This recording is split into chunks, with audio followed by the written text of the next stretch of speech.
Well, Sunday, September 11th, 2022. I'm Larissa. We're here in my kitchen. So yesterday, fellas came and they picked up my stove, and now this is my setup until my stove is refurbished and re-delivered. Yep. So we brought our this IKEA thing we have here.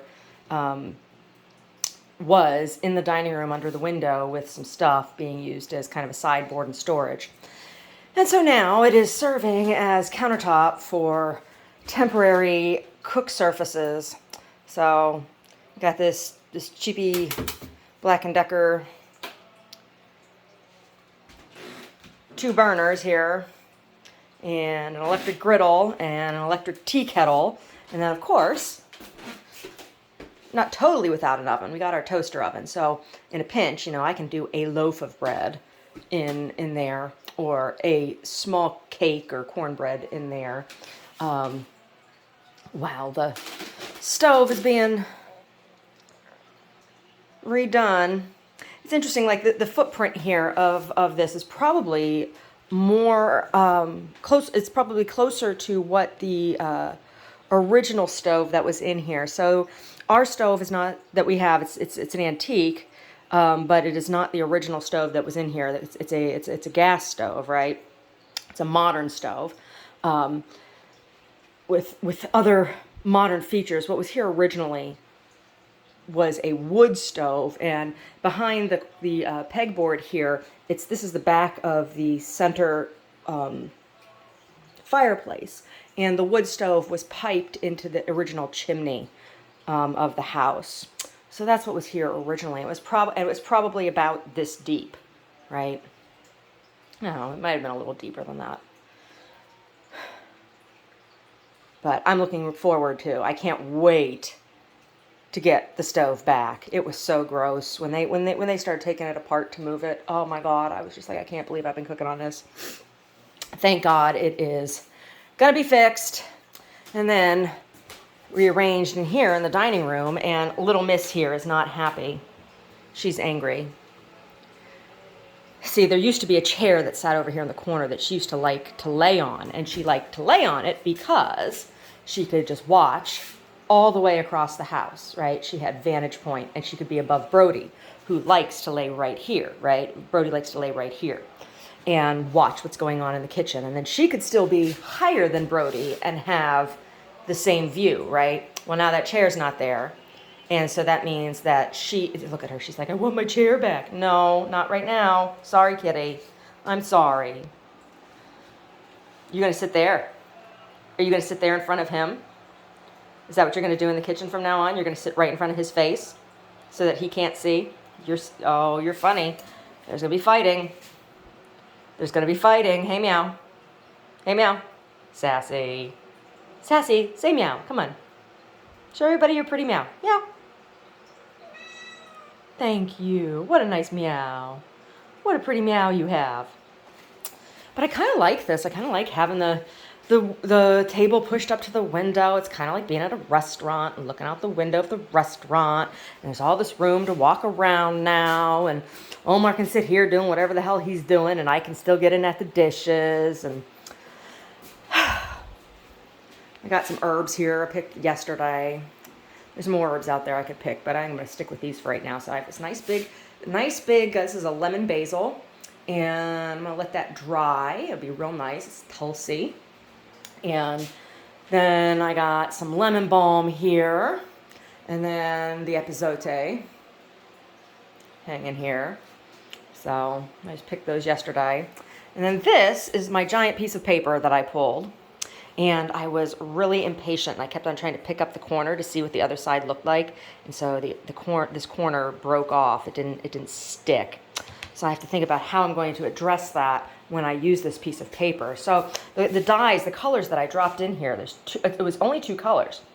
So this is mahogany dye, and this is called sunset orange. Now the sunset orange did not separate out into different pigments, but the mahogany did. Look at that. That pink came out of the mahogany. This like purpley blue, black came out of the mahogany. Right? Isn't that interesting? The mahogany responds in very interesting ways. And then there's a couple spots where you'll see where there's like even a third variance here. These are spots where I added some salt while the paper was wet. And because I wanted to see what the salt did, because the mahogany on watercolor paper, when you put it on finished watercolor paper and then add the salt, there's an iridescence that happens. So it didn't quite get the iridescence when you dropped it into the wet paper pulp, but you did get this variegated separation, so it's really neat. So anyway, I am going to turn this into stationery, so it will get cut. It will get cut. I think it's just sitting here to be out of the way while I'm working in the other room on stuff. And I'm taking a break from reading today. It's Sunday, but I'll get back to reading tomorrow. We'll be doing chapter 3 of John Stuart Mill on Liberty. Oh, and there's this. Oh my gosh. I couldn't believe this when this came in the mail. Disney. And this was sent to me, not to resident. This was sent directly to me. Disney, it'll be a cold day in hell when I pay you for anything. Ugh. I'm going to send it back to them with a letter. And this is where I'm going to be working today. So, and I'm playing. It's not really work per se. Stuff I've been doing here. It is work. It's work. So there's necklace and earring sets that I'm working on here. So here's the earrings. I just have these all wired together, so all the little bits, so they're all going to be the same. So I did a little test. This is wax linen, and this is the little test because I wanted to see what the weaving, what the knotted weaving was going to be like. So this one's ready to go, where I will knot the sides, and then I have clasp and hook for the ends. And then this is the jacket I'm working on right now, and this is for somebody. I hope she likes it. So I got this, but this is what I'm really excited about on this jacket. So I've been working out how to put pockets on. So here I've put interior pockets in this jacket. When it goes together, I'll have a nice deep pocket on both sides. And so this will be a very, very, very functional jean jacket weight, because this is canvas. Jean jacket weight, short little crop, like a shrug. There's the other two over there. Those two are for sale. This one is not for sale. But future jean jackets are going to have this interior pocket. And so we'll see when this one's finished if I'm going to need to further split it so that there'd be two pockets on the inside, or if it's functional enough just being one big pocket. We'll see. There's one on this side too. Okay. So this is hand crocheted. This is crocheted lace. I bought, it was in pieces. It wasn't one one continual piece, so it was in these cut pieces already. And then this is what's called bobbin lace. I have, this is the last of this particular one that I have. I have another dress that I have bobbin lace on, a black silk dress that I made. It doesn't really fit me right. It's too big for me, that dress, so I might sell that dress because it's too big for me and it doesn't fit. But it has a lot of antique lace on it, so and the fabric was expensive. It's a beautiful, beautiful black satin silk Italian satin. It's very nice, and it's not a heavy satin. It's a light, flexible satin. It's real nice. And then this is I think this is knit. This is not crochet. I think this is knit, a knit doily piece on the back of the jacket here. So yeah, this is what I got going on.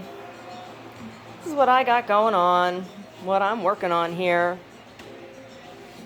Once I get the jacket together enough, I can put it on the mannequin here. I bought some remnants, some denim remnants, so I can do a couple more denim jackets. Super cute.